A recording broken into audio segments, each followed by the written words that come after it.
Magandang araw po mga mahal na manonood. Hindi na bago sa ating lahat na sa loob ng ilang siglo, patuloy at matagumpay na nilalason ng sangkatauhan ang kalikasan. Isa sa mga sanhi ng polusyon ay ang mga sasakyan. Nabubuga ng usok, nauubos ang goma at nagkakalat ng alikabok mula sa preno. Bukod dito, sa paggawa nito ay naglalabas din ng carbon dioxide na ikinababahala ng mga environmentalist.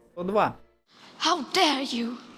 Matagal nang usapin ang problema ng polusyon sa kalikasan at marami ang nagsisikap maghanap ng solusyon dito. May nahuhumaling sa dekuryenteng sasakyan, ang iba gumagawa ng gas generator at ang ilan nililipat sa alkohol ang sasakyan. May umaasa sa nuclear fusion at may naniniwalang hydrogen ang gasolina ng hinaharap.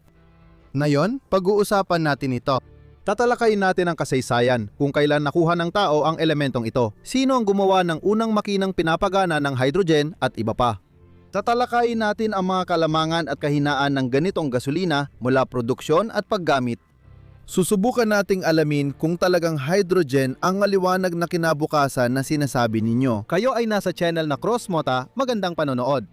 Pagsapit ng taong 2050, tanging mga dekuryente at hydrogen na sasakyan na lang ang matitira sa South Korea. Ginagawa naming mas environment-friendly ang hydrogen engine pero kulang pa rin ang hydrogen refueling station sa bansa. Ito na ba ang hinaharap dahil ito ang unang mass-produced hydrogen fuel cell na kotse sa mundo? Автомобиль на водороде создали в России. Hydrogen is now gaining ground as a pathway to clean energy. Ang hydrogen, simbolo H mula sa Latin na hydrogenium, ay isang chemical na elemento sa unang period ng periodic table ni Mendeleev na may atomic number na isa. Ang hydrogen ang pinakakaraniwang chemical sa universo na bumubuo ng 75% ng masa ng baryonic na materya. Ang mga bituin, maliban sa mga compact na bituin, ay gawa sa hydrogen plasma. Ang hydrogen ang pinakamagaan na elemento, pero kahit laganap ito sa universo, bihira ang purong hydrogen sa daigdig. Madaling bumuo ng covalent bonds ang elementong ito sa karamihan ng non-metal. Sa mundo natin, umiiral ito sa anyo ng mga organiko at di-organikong compound. Ang tubig ang pinakahalatang halimbawa mula sa mga di-organikong compound. Dahil magaan ng hydrogen gas, unti-unti itong nawawala sa atmosfera ng mundo. Bawat segundo, dahil sa solar wind, 3 kilo ng hydrogen ang nawawala sa mundo na sa kalaunan ay magdudulot ng pagkatuyo ng planeta. H, hidrogen, oxygen. Dahil karamihan ng hydrogen sa mundo ay nakapaloob sa mga molecular na compound, natuklasan ito ng medyo huli. Noong ika-16 na siglo, napansin ang paglabas ng nasusunog na gas kapag nagre-react ang metal at asido, kasabay ng pag-usbong ng kimika bilang agham. Noong taong 1766 ang kilalang Ingles na siyentipiko na si Enrico Cavendish ay nagsagawa ng reaksyon ng zinc at hydrochloric acid at pinag-aralan ang nasusunog na gas na nakuha mula sa reaksyong ito. Tinawag itong nasusunog na hangin ni Cavendish. Kapag sinunog, ang gas na ito ay nagbubunga ng tubig. Ngunit hindi nakagawa ng tamang konklusyon si Enrico mula sa kanyang mga pag-aaral at hindi niya naunawaan na nakatuklas siya ng bagong sangkap. Ang Pranses na kimiko at naturalista na si Antoine Lavoisier kasama ang inhinyerong si Jean Mignot at sa tulong ng mga espesyal na gasometro noong 1783 ay nagsagawa ng sintesis ng tubig. Pagkatapos, sinuri nila ito sa pamamagitan ng pagkakalas ng singaw ng tubig gamit ang nagbabagang bakal. Dahil dito, napagpasyahan ng mga siyentipiko na ang nasusunog na hangin ay hindi lang bahagi ng tubig, kundi maaari ring makuha mula rito. Noong 1787 ipinahayag ni Lavoisier ang palagay na ang pinag-aaralang gas ay isang payak na sangkap at dahil dito, kabilang sa mga pangunahing elementong chemical. Tinawag niya itong hydrogen na literal na nagbubuo ng tubig. Hindi pinalampas ng mga siyentipiko at inhinyero ang madaling magliyab na katangian ng magaan na gas na ito. Dahil sa pag-unlad ng agham, lumitaw ang unang prototype ng makinang panloob na pagsunog na gumamit ng iba't ibang panggatong nung una. Matagal nang kinikilalang promising na panggatong ang hydrogen dahil epektibo itong masulog at singaw ng tubig lang ang resulta. At ito ay magandang balita para sa mga environmentalist. Ang specific heat of combustion ng hydrogen ay nasa humigit kumulang 120 hanggang 130 megajoules kada kilo, na ilang beses na mas mataas kaysa sa mga hydrocarbon na uri ng panggatong. Narito ang isang mabilis na visual na talahanayan ng mga karaniwang panggatong kasama ang densidad at specific heat of combustion ng bawat isa. Pansinin ang densidad. Halimbawa, ang methane ay 7.5 beses na mas dense kaysa hydrogen. At anong konklusyon ang maaring makuha mula rito? Medyo simple lang. Ang paggamit ng mas mataas na hydrocarbons ay ginagawang mas compact ang lalagyan para sa kanilang imbakan at ito ay isang mahalagang detalye para sa mga sasakyan. Alamin natin ang kasaysayan. Ang unang makinang pinapatakbo ng hydrogen ay naimbento noong 1806 ng Pranses na imbentor na si François Isaac de Rivas. Nakukuha niya ang hydrogen gamit ang electrolysis ng tubig. Sa kanyang makina, unang ginamit ang mga solusyon na ginagamit pa rin sa mga makabagong internal combustion engine tulad ng piston group at spark ignition. Wala pang crankshaft at connecting rod mechanism noon. Noong 1807, nilagyan ni De Rivas ng makina ang isang eksperimento na sasakyan at nagsumite ng patent na pinamagatang paggamit ng pagsabog ng gas ng ilaw o iba pang sumasabog na materyales bilang pinagmumulan ng enerhiya sa makina. Gusto kong bigyang diin na ang mga unang makinang panloob na pagsunog ay napaka-primitibo at hindi maasahan at itinuturing ng tagumpay kung ito ay tumakbo ng mag-isa kahit 20 hanggang 30 segundo lang. At dahil lamang sa maraming pagsubok, pag-aayos at pagsisikap ng daan-daan at libu-libong inhinyero, kalaunan ay nakarating ang sangkatauhan sa mga makinang umaabot ng milyon ang takbo. Ang unang patent para sa hydrogen engine ay ibinigay sa United Kingdom noong 1841 taon. Noong 1852, sa Alemanya ay natayo sila ng internal combustion engine na gumagana gamit ang pinaghalong hangin at hydrogen. Pagkalipas ng 8 taon, noong 1860, idinisenyo ng Pranses na si Etienne Lenoir ang hypomobile na pinapatakbo ng hydrogen. Ang gas ay nakuha sa electrolysis, kaya tinawag itong hypomobile mula sa Griegong hypos na ibig sabihin ay kabayo. Dahil palaging kailangan ng inumin ng sasakyan. Ang kotse ni Lenore ay ginawang gumana sa gas na pang-ilaw at uling na gas. Ngunit kaunti lang ang pagkilalang nakuha ng mga modelong ito mula sa mamimili. Kaya, isa sa mga sasakyan ni Lenore ay ginawa para sa bakuran ni Emperador Alexander II ng Rusya. Noong 1862, sinubukan ni Lenore ang hypomobile at naglakbay siya ng 18 kilometro malapit sa Paris gamit ito. Dahil sa mga paghinto, umabot ng 3 oras ang biyahe at maraming gasolina ang nagamit. Noong 1933 taon, ang Norwegian na kumpanya ng langis, gas at metalurhiya na Norsk Hydro ay nag-convert ng isa sa kanilang maliliit na truck upang gumamit ng hydrogen bilang panggatong. Ang elemento ay nakuha sa reforming ng ammonia at inilalagay sa makina. Sa Leningrad noong panahon ng blockade, humigit kumulang 600 aerostat ang gumana gamit ang air-hydrogen mixture. Ang solusyong ito ay iminungkahi ng military technician na si Boris Shelish upang maresolba ang problema ng kakulangan sa gasolina na naging deficit na noong taglagas ng 1941 taon. Siya rin ang nag-convert ng halos 200 gas truck at lahat ng winch sa lungsod para gumamit ng hydrogen. Noong 1942 taon, ipinadala si Shelish sa Moscow upang ipatupad ang kanyang teknolohiya sa mga unit ng PVO ng Moscow. Noong taglamig ng 1941 pinarangalan ang batang military technician ng Order of the Red Star para sa kanyang RATS suggestion. Lahat ng napag-usapan natin kanina ay tungkol sa pagsunog ng hydrogen gamit ang internal combustion engine cylinders. May isa pang paraan ng pagkuha ng enerhiya, hydrogen fuel cells. Direktang ginagawang kuryente ang chemical na enerhiya mula sa oksidasyon ng hydrogen nang hindi dumadaan sa pagsunog. Sa totoo, tubig din ang lumalabas sa ganitong aparato. Magugulat ka kung gaano katagal na imbento ang fuel cell. Noong 1839 taon pa.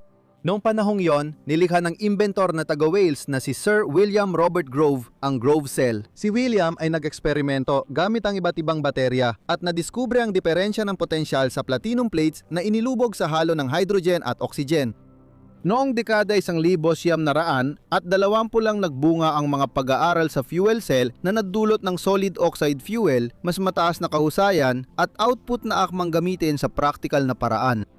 Sa kanilang paghahanap ng paraan upang makalika ng kuryente gamit ang mga chemical na reaksyon, ang Amerikanong kumpanyang Alice Chalmers na gumagawa ng mga makina para sa iba't ibang industriya tulad ng konstruksyon, agrikultura, pagmimina at pagpoproseso ng mga yaman, pati na rin sa pagbuo at paghahatid ng kuryente, noong 1951 sinimulan nila ang pananaliksik tungkol sa hydrogen fuel cells. Noong ika-15 ng Oktubre, 1950. Ipinakita ng mga inhinyero sa AC Research Division ang traktor ang pinapagana ng hydrogen fuel cells na nag-araro ng bukirin ng Lucerne gamit ang dalawang talim na araro. Kamangha-manghang kanawin ito, nangyari lahat ng tahimik at walang usok ng makina. Sa traktora, nilagyan nila ito ng 1,000 at 8 fuel cells sa 100 at 12 na block tigsyam sa bawat isa nakaayos sa 4 na block na nagproproduce ng enerhiya para paandarin ang karaniwang DC motor ng Ellis-Chalmers na may lakas na 20 horsepower. Mahalang traktorang ito para sa mass production, pero naging hakbang ito para umangat ang kumpanya. Dinisenyo ng Ellis-Chalmers ang fuel cell para sa space program at nagkontrata rin ang militar ng Estados Unidos para sa ilang experimental na gamit na gumagamit nito. Noong dekada 70, itinigil ng kumpanya ang operasyon ng dibisyong iyon at ibinenta sa Teledyne Corporation dahil sa bawas na pondo. Matapos ang mga pagsubok, ibinigay ni Ellis-Chalmers ang traktorang may fuel cell sa Dart-Smithsonian Institute. Pinalawak ng inhinyerong Ingles na si Francis Bacon ang konsepto ng hydrogen fuel cell batay sa naunang pananaliksik. Ang kanyang panghuling disenyo, ang Bacon cell, ay pinahusay noong 1950 na taon. Ang mga pangunahing prinsipyo nito ay ginamit sa pagbuo ng mga fuel cell na ginagamit ng NASA sa kanilang mga rocket. Ang hydrogen fuel cells para sa kalawakan ay may kakaibang karagdagang gamit. Bukod sa kuryenteng nalilika, gumagawa rin ito ng tubig na iniinom ng mga astronaut. Nakakatuwa, may magkokomento kay sa video na naniniwalang di pa nakalipad ang tao sa kalawakan. Dahil sa tulong ng NASA, naging viable na komersyal na mapagkukunan ang hydrogen fuel cells. Noong dekada 60, pinondohan ng ahensya ang mahigit 200 kontrata para sa pananaliksik na unti-unting nagresulta sa paglikha ng mas compact at mas epektibong hydrogen fuel cells na maaaring ikabit sa mga sasakyan, eroplano at iba pang uri ng transportasyon. Ang unang sasakyan na gumamit ng hydrogen fuel cells ay ang Electrovan mula sa General Motors noong 1966. Ang Electrovan ay gawa ni Dr. Craig Marks, namuno sa karamihan ng mga makabagong proyektong pang-inhinyerya ng GM. Si Marks at 250 kasamahan ay nagdisenyo ng Electrovan na mahigit 2 taon. Ang Electrovan ay gumamit ng fuel cell mula sa Union Carbide na pinapagana ng likidong hydrogen at oxygen. Sa ngayon, ang mga fuel cell ay gumagamit ng mas hindi dalisay na oxygen mula sa hangin. Ang Electrovanan ay may malaking tangke para sa hydrogen at isa pa sa oxygen. Sa sasakyan, may mga 168 metro ng tubo at ang 6 na upuang van ay punong-puno ng gamit kaya halos 2 tao lang ang kasya. Ang van ay kayang tumakbo ng hanggang 173 kilometro sa isang tangke ng gasolina. Ginawa ito bilang prototype para ipakita ang teknolohiya at kaligtasan at pinapatakbo lang sa loob ng pabrika. May plano ang GM na lagyan ng ganitong kagamitan at maglabas ng maliit na batch na tatawaging Electrovir. Pero napakalaki ng kagamitan. Sa prototype ng Electrovan, ilang ulit nagkaroon ng tagas ng hydrogen at oxygen at minsan sumabog pa ang tangke ng hydrogen. Lumaki ang interes sa hydrogen nung krisis sa gasolina noong 1970. Among big powers are quite possible to control dwindling oil supplies. Just like it did in 1973. Nang magpatupad ang OPEC ng oil embargo na nagdulot ng pandaigdigang kakulangan at yumanig, Noong dekada 70 sa Unyong Soviet, nagsagawa sila ng pag-aaral para gumawa ng prototype ng makinang pinapagana ng hydrogen. Ngayong panahon, maraming organisasyon at institusyon ang gumawa ng prototype ng sasakyang pinapagana ng hydrogen at halo ng gasolina at hydrogen. Kabilang sa mga ito ang Ziguli, 412 Moskvich, 24 na Volga, Gaz 79, Microbus na RAV at UAZ, pati na rin ang truck na ZIL 130. Tungkol sa ilan sa mga prototype na ito, magbibigay ako ng kaunting detalye. Noong 1976 gumawa ang mga espesyalista mula sa Institute of Mechanical Engineering Problems ng Academy of Sciences ng Ukrainian SSR sa Kharkov ng experimental na Moskvich 412 na sasakyan na pinapatakbo ng hydrogen. Maliban sa karaniwang tangke ng gasolina, naglagay sila ng mini-reactor na may mga katalitikong elemento sa Soviet sedan. Ang tubig ay hinahati sa hydrogen at oxygen habang dumadaan sa reaktor saka sinusunog sa silindro ng makina. Napansin na ang hydrogen fuel system ay nilagay na parallel sa regular na gasoline system. Sa amin, simula noong 1976, nagsagawa kami ng trabaho para i-convert sa hydrogen fuel ang microbus na RAV 2203. Simula noong 1979, isinagawa ang mga laboratorio at road test nito, pati na rin ang experimental na operasyon. Napansin ng mga siyentipikong Soviet na ang benzo-hydrogen system ay may mababang toxicity ng usok, bumaba ang CO ng 23 beses at NO ng 5.3. Napansin din na matipid ito sa konsumo ng fuel. Ilang hydrogen na microbus ang naglingkod sa Olympic Village noong 1980 taon. Sa Union, may mga ginagawa rin proyekto para sa hydrogen na makina para sa eroplano. Sinubukan nila ito sa prototype ng TU, 155. Ang pangseri ng makina ng sasakyan ay gumagana sa hydrogen tulad ng sa gasolina. Noong 1979, lumabas ang unang sasakyan ng BMW na may hydrogen na makina. Itong experimental na prototype ay nilika ng mga inhinyero kasama ang German Test and Research Institute of Aviation and Cosmonautics batay sa modelong 520/4. Sa labas, kamukha lang ng mga sasakyang degasolina. Pero hydrogen ang gamit ng 4 na silindrong makina nito. Pagkatapos ng krisis sa gasolina, nakalimutan ang alternatibong makina hanggang dekada 2000. Malaki ang pagyusbong ng pananaliksik at paggamit ng hydrogen fuel cell sa ika-21 siglo. Noong 2004, sinubukan ng Aleman na hukbong dagat ang submarinong gumagamit ng hydrogen fuel at noong 2015, sinubukan ng China ang unang tren na pinapatakbo ng hydrogen. Noong 2007, naglabas din ang BMW ng limitadong serye ng mga sasakyang Hydrogen 7 na maaaring gumamit ng parehong gasolina at hydrogen. Pero hindi mura ang sasakyan at ang 8 kilogram na tangke ng gas ay sapat lamang para sa 200 hanggang 250 kilometro. Ang unang mass-produced na modelo ng sasakyan na may hydrogen engine ay ang Toyota Mirai na inilabas noong 2014. Ngayon, may mga hydrogen models na sa mga linya ng malalaking tadagawa ng sasakyan tulad ng Honda, Hyundai, Audi, BMW at Ford. Pati Russian premium na sasakyan ginamitan ng hydrogen fuel cells bilang prototype. Pagkatapos ng 10 minutong kwento ko tungkol sa mga prototype at pananaliksik ng siyentipiko sa hydrogen fuel na pinag-aaralan na mahigit 1 siglo, may logical na tanong. Bakit patuloy pa rin ginagamit ng sangkatahuan ang gasolina at diesel hanggang ngayon? O nitong mga huling panahon, kaunti na rin sa kuryente.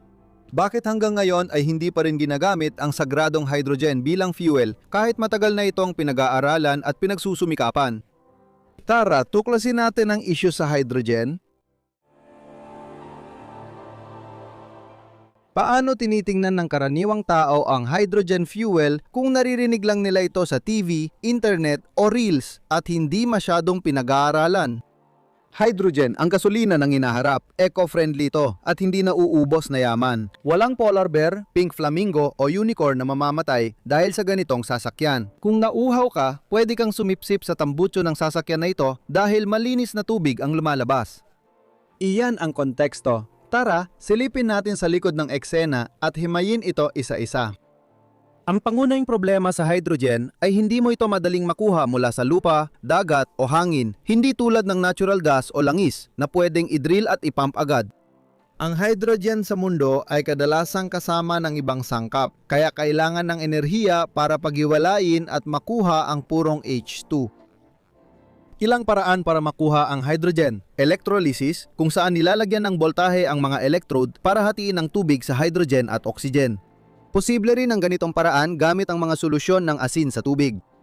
Ilan sa mga chemical na paraan ay pag-convert ng methane gamit ang singaw ng tubig sa 1,000 degrees Celsius, pagpapadaan ng singaw sa mainit na coke sa kaparehong init, katalitikong oksidasyon ng methane gamit ang oxygen, at cracking at reforming ng hydrocarbon sa pagproseso ng langis.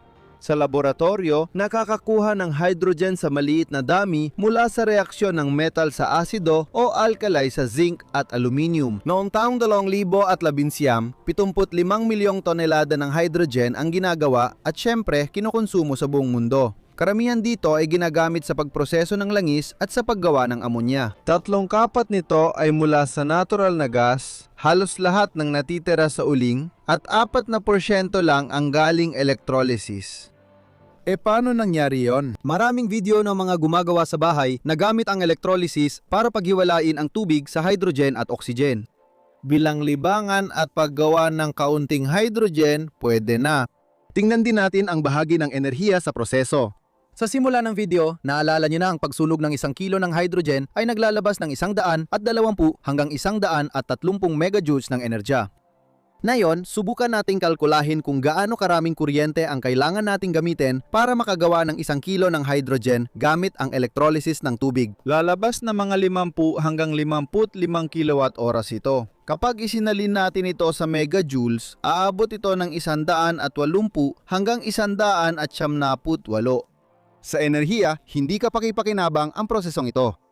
Alam mo ba kung gaano karaming carbon dioxide ang nalilikas sa paggawa ng 75 milyong toneladang hydrogen na ginagamit ng industriya bawat taon? 830 milyong tonelada. Paano nangyayari yon? Parang malinis at inosente ang hydrogen. Tingnan mo, may hindi bababa sa 4 na uri ng hydrogen base sa paraan ng paggawa at kaugnay na carbon footprint. Kayumanggi, asul, abo, at berde. Ang kayumanggi, gaya ng naisip mo, ang pinakamarumi. Nakukuha ito sa gasification ng brown coal na nagre-resulta sa synthesis gas. Halo ng CO2, CO, hydrogen, methane, ethylene at kaunting iba pang mga gas. Nakukuha ang asul na hydrogen sa steam conversion ng methane basta nauhuli at iniimbak ang carbon. Medyo magastos ang paraang ito. Ang gray na hydrogen ay ginagawa sa pamamagitan ng steam conversion ng methane at ang ganitong uri ng hydrogen ay higit sa 70% sa atin. Natural na gas ang pangunahing hilaw na material sa ganitong reaksyon. Ang berdeng hydrogen ay pinakadalisay at ginagawa sa electrolysis. Sa kondisyon na ang kuryente ay nagmumula sa mga renewable na pinagkukunan ng enerhiya tulad ng hangin, araw at hydro energy at walang inilalabas na CO2.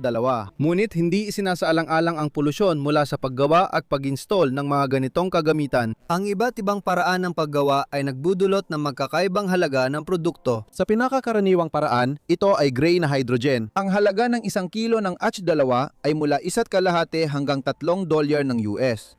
Sa mas mahal na mga paraan, maaaring umabot sa $10 kada kilo ang presyo. Mayroon ding tinatawag na puting hydrogen. Nabubuo ito dahil sa natural na mga prosesong geolohikal. Unang natuklasan ng ganitong hydrogen noong 1979 sa mga minahan sa Mali. Pinag-aaralan ngayon ng mga siyentipiko at inhinyero ang posibilidad ng pagkuha ng ganitong hydrogen. Gayunpaman, dahil napakadaling sumingaw ang gas na ito, hindi magiging madali ang gawain. Ngayon, tapos na tayo sa pagkuha, susunod ang pag-iimbak at transportasyon.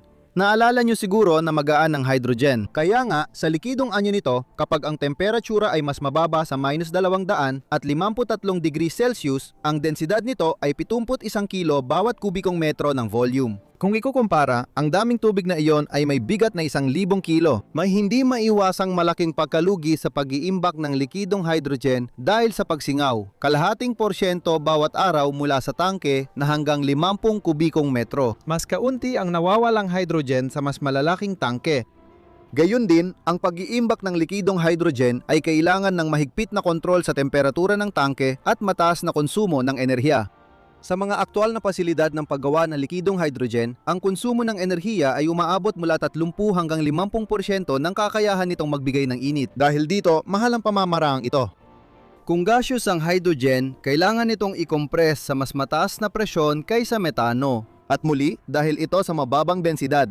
Sa kotse, hindi pwede maglagay ng malalaking tangke ng fuel, pero kailangan pa rin ng sapat na layo sa isang kargahan. Sa mga modernong sasakyang dihydrogen, nilalagyan ng pressure ng mga 700 atmosfera ang tangke. Sa ganitong kondisyon, kaya mong mag-imbak ng 39 kilo bawat kubikometro, pero mataas din ang kailangan sa tibay ng tangke.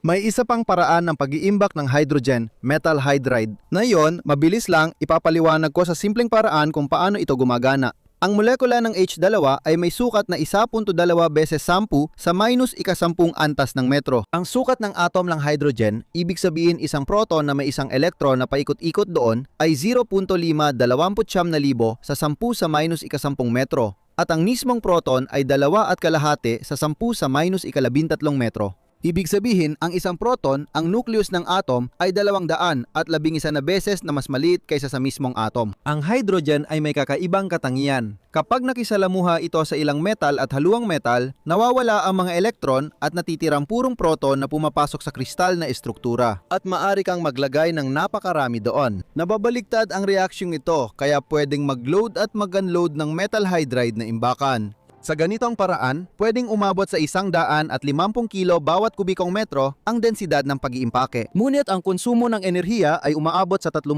hanggang 40% ng heat value ng hydrogen. May iba pang opsyon gamit ang absorbents, organikong tagapagdala at ebay-putse. Tandaan na lahat ng paraan ay gumagamit ng enerhiya. Kailangang gawing likido ang hydrogen, i-compress ng mataas, ipasok sa metal at palabasin muli. Sa ngayon, ang pinakamabisang paraan ng pag-iimbak ng hydrogen sa sasakyan ay pagpuno ng 700 atmosfera sa tangke. Ang pagkawala ay mga 10% lang at wala namang nakikitang makahimalang malaking pag-unlad sa industriya. Hindi rin madaling ang transportasyon ng hydrogen. Ang problema ay nasa hydrogen mismo. Ito ang pinakasimpleng at pinakamaliit na elemento kaya nitong tumago sa mga lugar na di kayang pasukin ng methane o ammonia. Dahil dito mataas ang panganib ng sunog at halos di makita ang apoy ng hydrogen sa araw. Dahil sa mga katangiang ito ng pangunahing elemento sa universo, mas mataas ang pamantayan ng pagkaselyado at kalidad ng materyales para sa hydrogen na tubo at imbakan.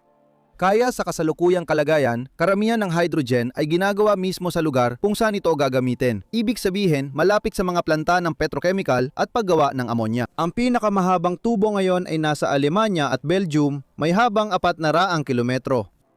Ipinakita ng mga eksperimentong pag-aaral tungkol sa posibilidad ng pagtransport ng hydrogen gamit ang mga steel na tubo para sa natural gas na ang pagkawala ng hydrogen mula sa sistema ay 3 hanggang 3.5 beses na mas malaki kumpara sa pagkawala ng natural gas. Bukod pa rito, ang paghahatid ng hydrogen sa pamamagitan ng tubo ay nangangailangan ng 3 beses na mas maraming enerhiya kaysa sa paghahatid ng natural gas para sa bawat unit ng naililipat na enerhiya. Dapat ding banggitin na kakaunti pa lang ang infrastruktura ng mga hydrogen refueling station sa buong mundo ngayon. Apektado rin sila ng komplikasyon sa pag-iimbak, transportasyon, panganib ng sunog at pagsabog, pati halaga. Ang pagtatayo ng infrastruktura ay mahal at mahirap, lalo na't hindi tiyak kung mababawi ang gastos. Dahil sa problema sa transportasyon at pag-iimbak, ang hydrogen economy ay mangangailangan ng maliliit at distributed na paggawa ng hydrogen, kaya electrolysis lang ang realistiko nating opsyon. Ang ganitong produksyon ay dapat gawin ng mga organisasyong sumusunod sa mga alituntunin ng kaligtasan at proteksyon sa paggawa. Di natin pwedeng iasa sa masang paggawa ng hydrogen. Ako mismo ay hindi ko gugustuhin na ang mga kapitbahay ko ay gumagawa ng H2 gamit ang solar panel sa ilalim ng 600 hanggang 700 atmosfera ng presyon. Buwisit sa mga ganyang kapitbahay.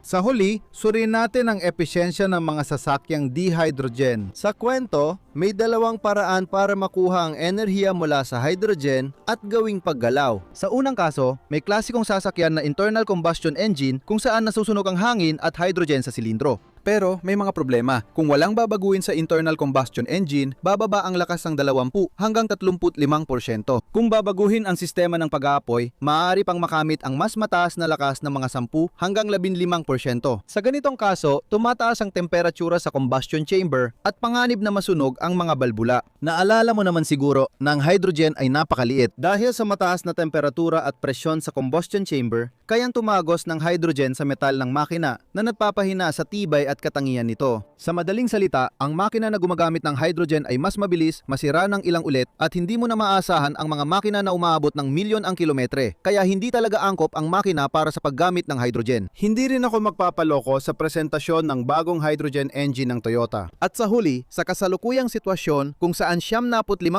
ng lahat ng H2 ay nanggagaling sa fossil hydrocarbons gaya ng gas, langis at uling, mas matipid pa ring direktang sunugin ang mga hydrocarbon na ito sa makina. Ngayon, tatalakayin natin ang fuel cells. Merong hybrid na sasakyan na ginagawang kuryente ang hydrogen. Ibig sabihin, sa aktual na paggamit sa kalsada, bukod sa hydrogen system, kailangan din ng baterya para sa pangangailangan ng fuel cells, iba pang sistema ng sasakyan at pag-stabilize, paggawa at paggamit ng kuryente habang umaandar at nagre-rekuperasyon. Ang mga makabagong fuel cell ay may efficiency na 50 hanggang 55% at ito ay hindi nalalayo sa theoretical na hangganan na 83% para sa perpektong fuel cell ayon sa Gibbs function. Kunin natin ang 50% efficiency. Mas okay ito kaysa internal combustion engine pero saglit lang. Kapag pinagsama ang lahat ng pagkalugi mula sa solar panels, wind turbines, electrolysis ng tubig, transportasyon, imbakan ng hydrogen, paggawa ng kuryente gamit ang fuel cell at electric motors. Sa huli, nakakakuha tayo ng efficiency na nasa 22%. Itong proseso ay para sa berdeng hydrogen. Ayaw nating makasira ng planeta dahil sa usok. At ang mga makabagong internal combustion engine ng sasakyan ay may efficiency na 30 hanggang 35%. Pareho lang ang efficiency ng mga electric car mula sa pagsunog ng fuel sa thermal power plant hanggang pagtakbo ng sasakyan. Naalala nyo ba ang mga kalkulasyon ni Asafiev sa episode tungkol sa Tesla?